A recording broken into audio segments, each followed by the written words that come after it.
Whatzup. Okay, so I'm not running this alone. I have Orally with me. Okay, guys, drum rolls. You're about to meet this guest. All right, so I'm just going to read his profile briefly before you get to meet him. All right, so we have Jude Chukwuka.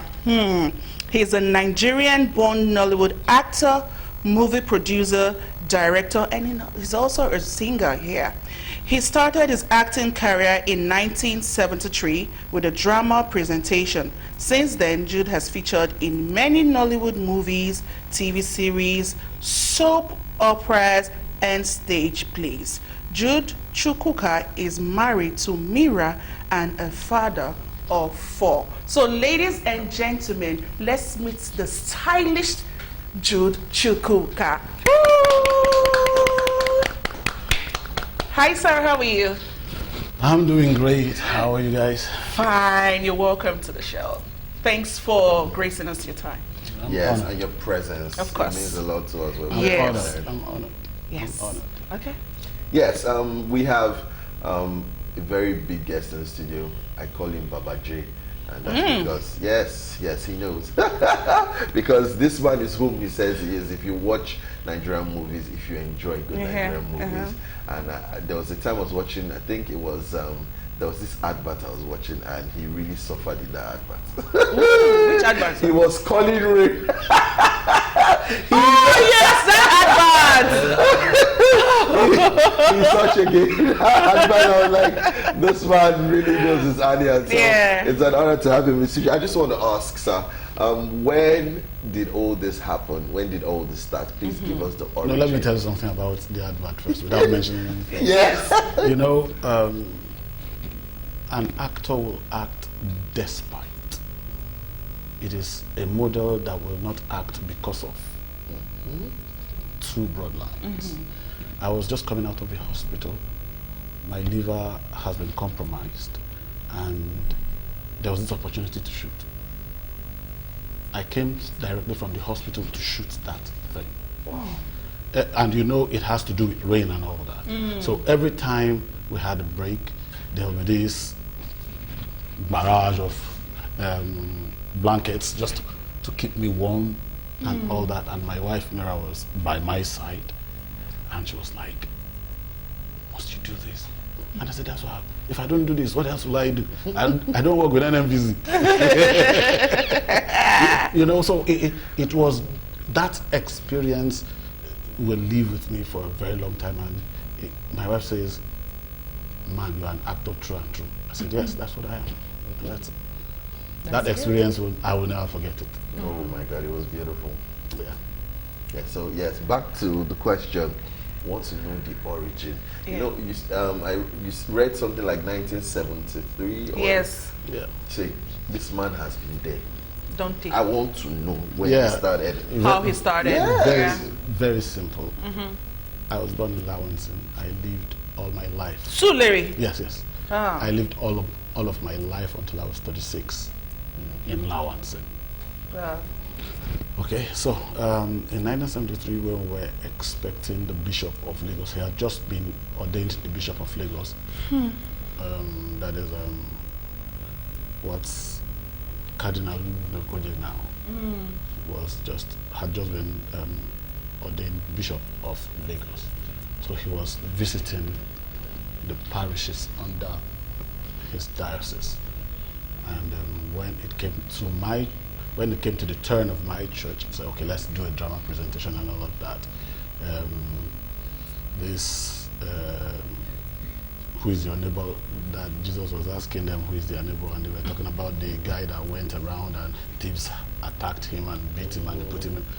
So I was one of the thugs.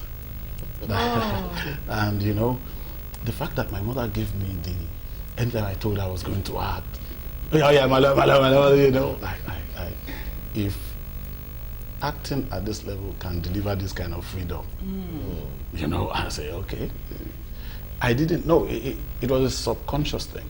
I didn't know those experiences will later influence what I will eventually become. But that was where it started. Yeah. That's really beautiful. So from that point, How was I took it started? up. Yeah, from that point, I I started, you won't believe it, as a comedian. But Really? yeah. But this is the first time I'm talking about, and that's my wife, Mira. This is the first time I am talking about it. You understand? I used to run a program called Family Matters, where we make jokes about the family, and apparently it is not a viable thing for the promoters. They don't talk about how you better a system through joke. They prefer joke is joke, and let's leave it and all about that. But when you look at the history of America, you'll find out that there are some attack comedians. They will bully the crowd to the point that the crowd will begin to feel sorry for themselves, whereas they paid to see this guy. True. The best of them is Chappelle. Dave.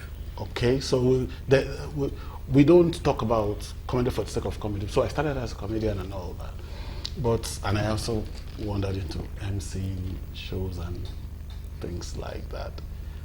But I didn't take those things seriously because I was already a stage artist. So my stage thing was everything in my head. So all of those things I saw as amuma, it's not that they are the gongon thing. So somewhere along the line, I had to transit from stage to screen. Because we belonged to the old school. When the Nollywood thing started, we were one of the critics that these guys are not doing these things right. What are they doing? No, I can't identify with a thing like this.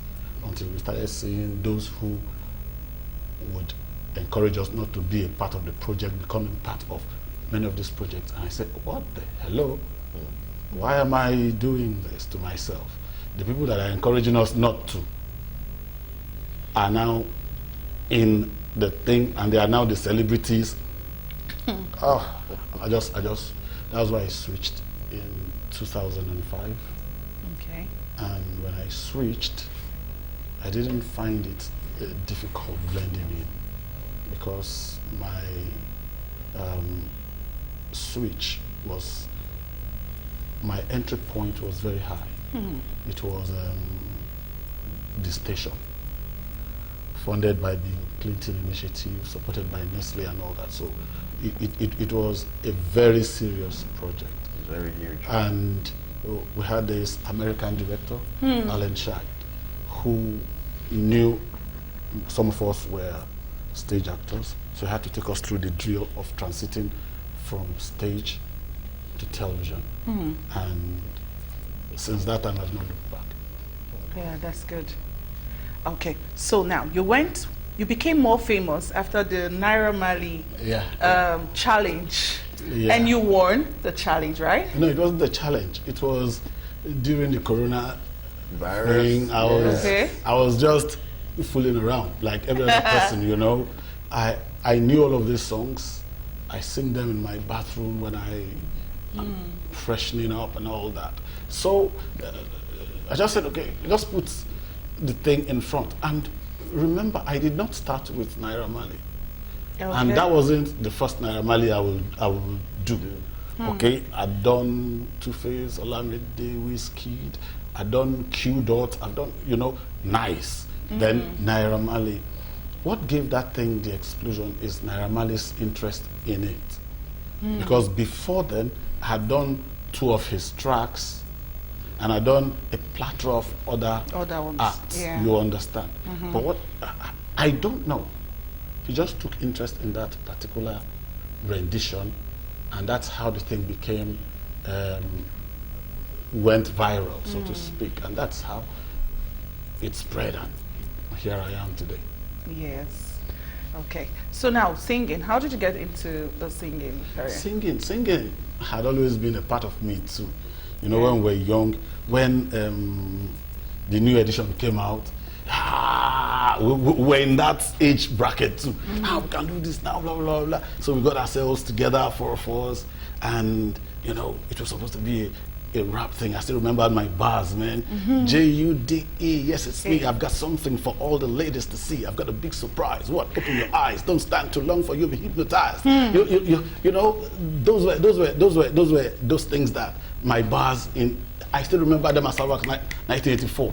So I did not pursue music because it was too difficult to get into. You know, it was. Then you can't do your mix in your house. You have to go to the studio. You have to, and all of those things, you needed to know somebody. We tried very much to romance Sonny Okosun to give us a chance, but we didn't get it. It was Alex Omiagbo, this veteran. You call me veteran, and I call him veteran. So you call him Veteran Square. Alex Omiagbo that introduced us to Sonny Okosun and was, you know, trying to make it work, but it didn't work. So.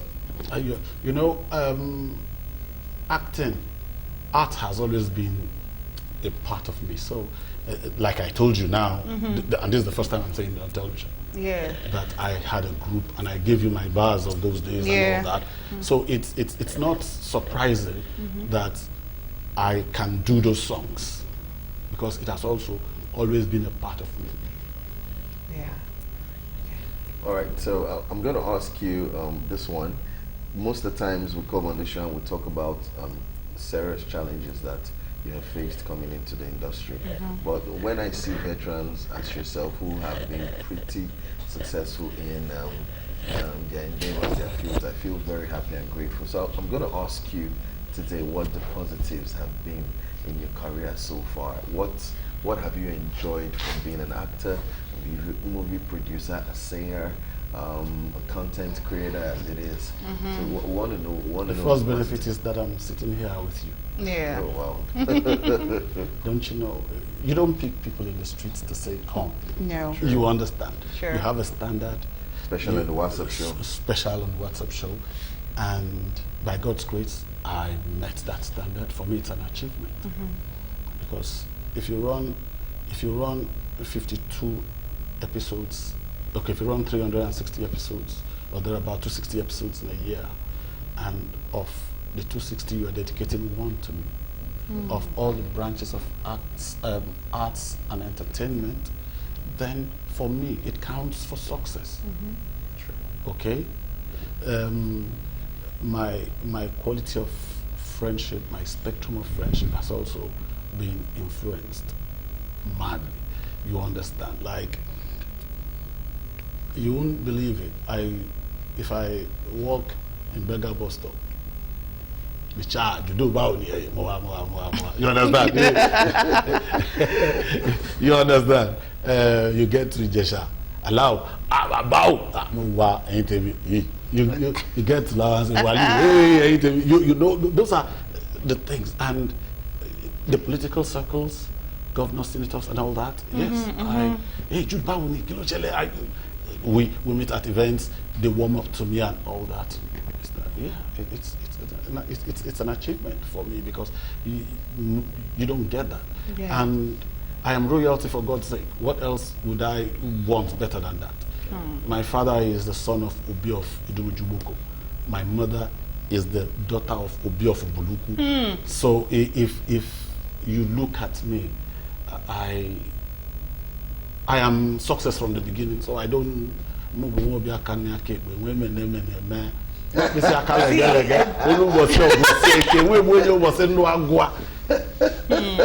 so you see all of these things, when you add them up, success is brewing. You understand. So, and I have unapologetically Jesus on my side. So who fit stop me now? Nobody. They go delay, then go hold down, but eventually. That's last. No, we're not going to fast. Yeah. You understand? So that is just a fair design. And you see, I've not spoken of success in terms of physical acumen. You understand? And that is where I am different from most of my colleagues. Success for me is the ability to make the other person happy, not how much I've acquired or how much classy I have turned into. No. Those ones are important, but I don't see them as the center of who I am or what I am able to achieve. Yes, you just mentioned Uhuluku now. That's in Delta State, right? Yep. So your mom is from Delta State.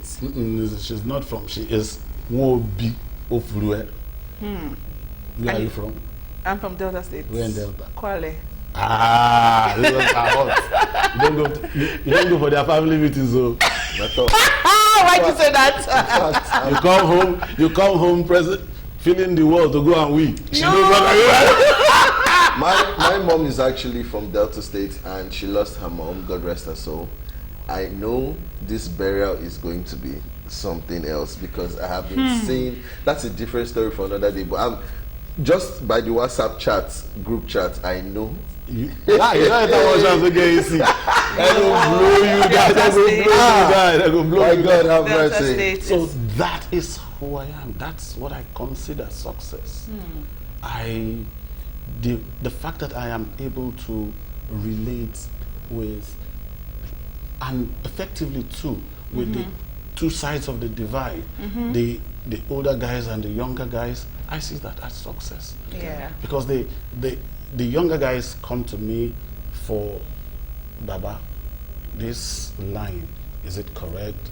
Can I put, what options do you have in your Yoruba vocabulary? And you help them do that for most of their songs.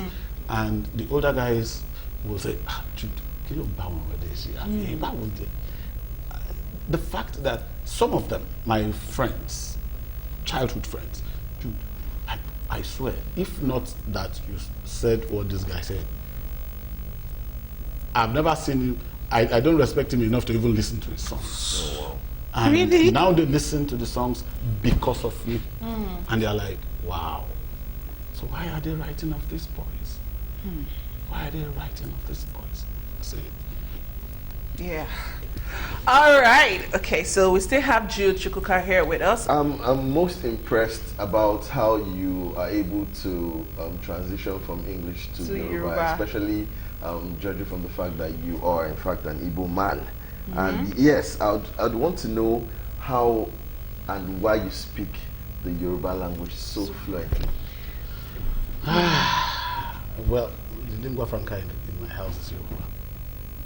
Okay. That is my primary family, my mother, my brothers. My mother grew up on the island, Okesuna. So all of our childhood gist, Okesuna, Shakufo, Lafiaji, you understand? That's my mother. You know, my father grew up in Abekuta, Itoko. Oh, wow. Till he died. He had this you know, that's my father. Ari,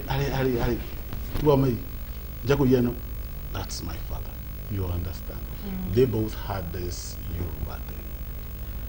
But so it wasn't strange for me to speak Yoruba, my siblings. Yeah.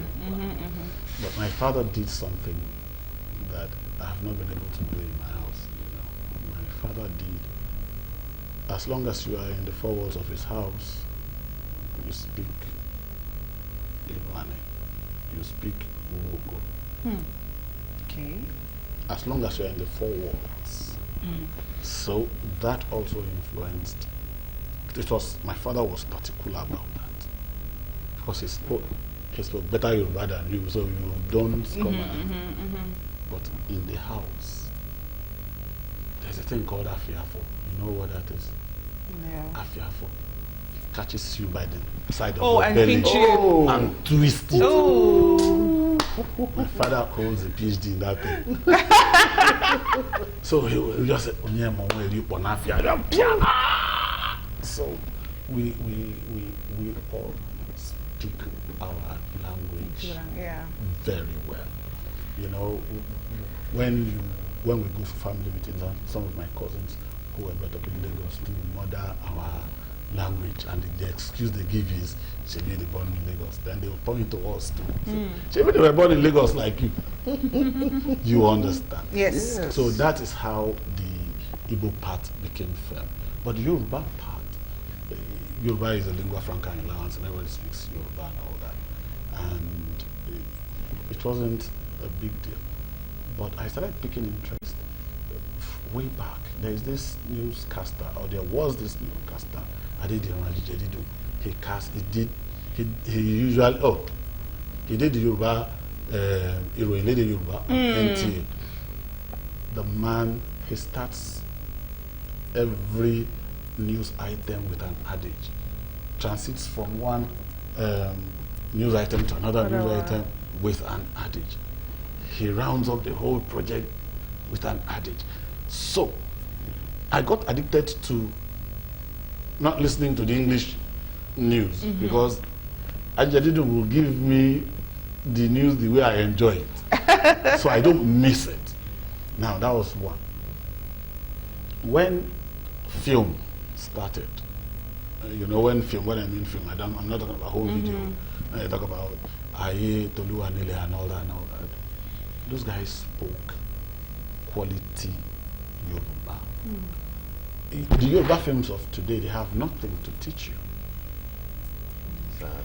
They have not. They just say it is Yoruba film because the actors are of Yoruba origin, but it adds little or no value to the growth and development of Yoruba language.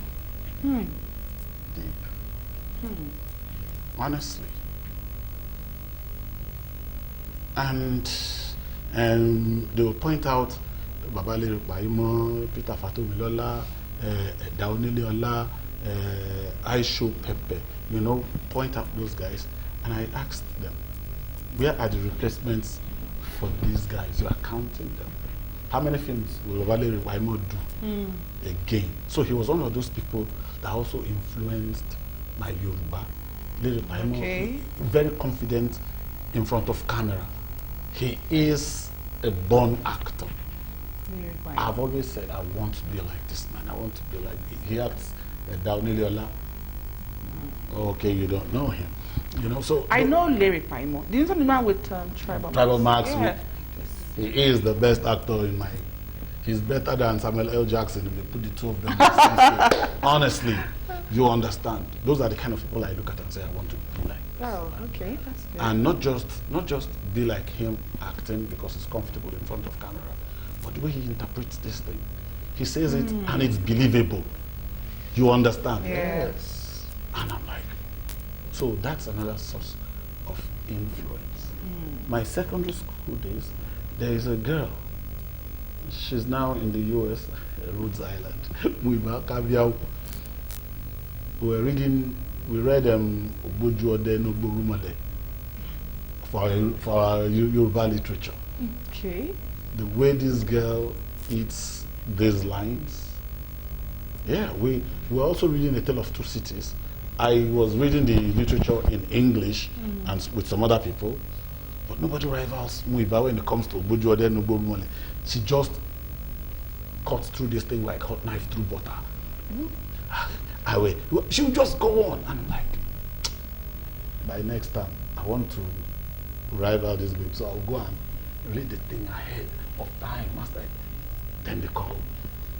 That's how the interest in that started, because how Muiba be dominating the class? Yes. So that way too, those are pockets of things that influenced how and why I speak this Yoruba.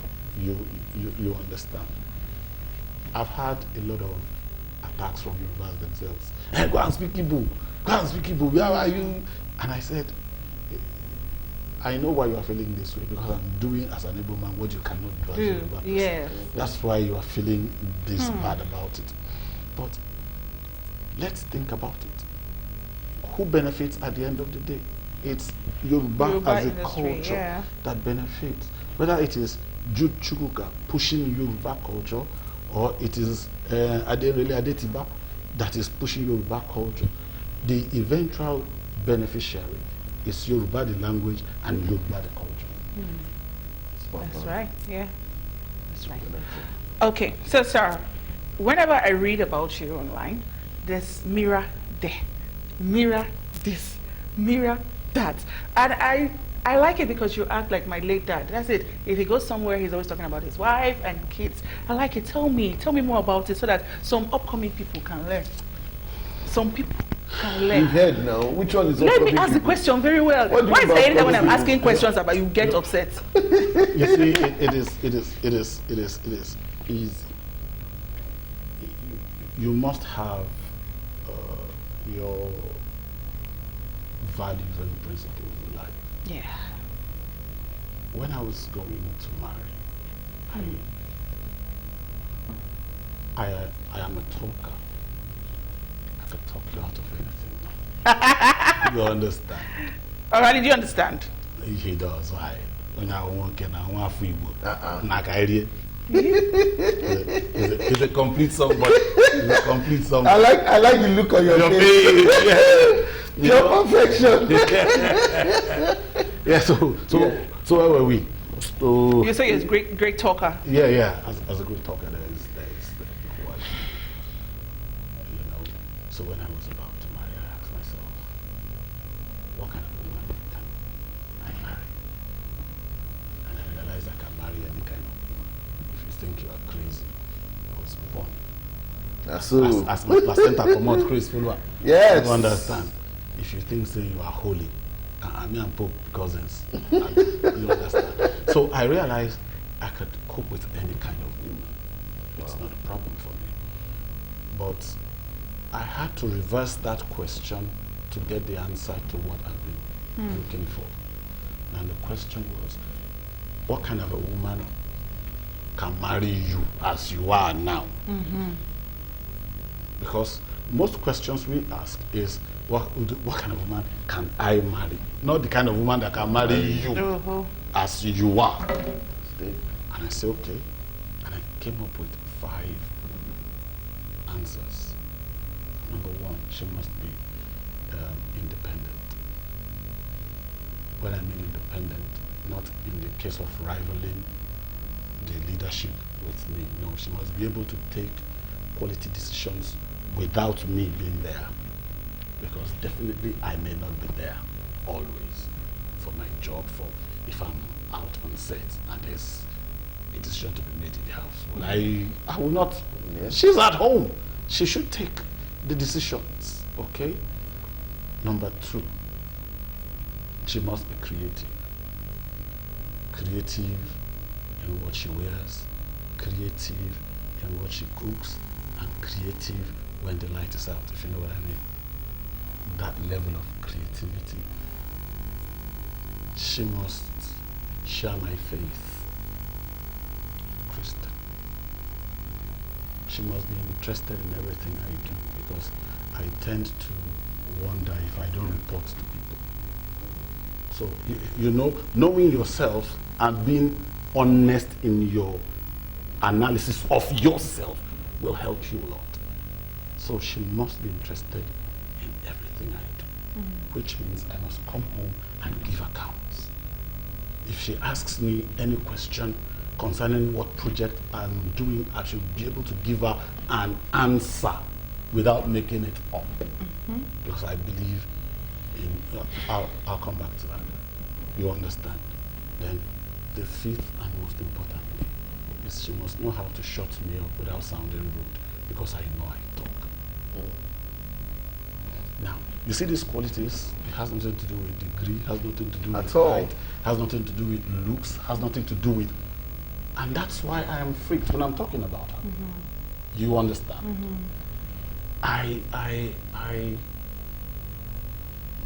We talk. I listen to her. Even yesterday, a very serious business decision, and the guy was putting me under pressure. I said, let me talk to my wife first. Well, I didn't tell him let him talk to my wife. I just told him I'll call you back. And because she's not at home currently, hey, babe, see you. Just started laughing. Go put your hand there.